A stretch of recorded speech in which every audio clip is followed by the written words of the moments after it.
இன்றைய ஆகாரம்.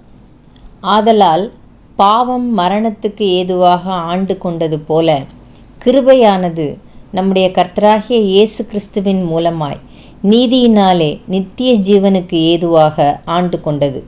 ரோமர் 5:21.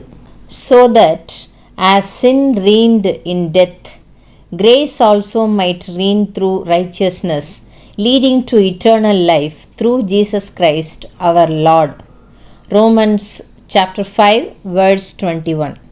कि जैसा पाप ने मृत्यु फैलाते हुए राज किया, वैसे ही हमारे प्रभु यीशु मसीह के द्वारा अनुग्रह भी अनंत जीवन के लिए धर्मी ठहराते हुए राज्य करे.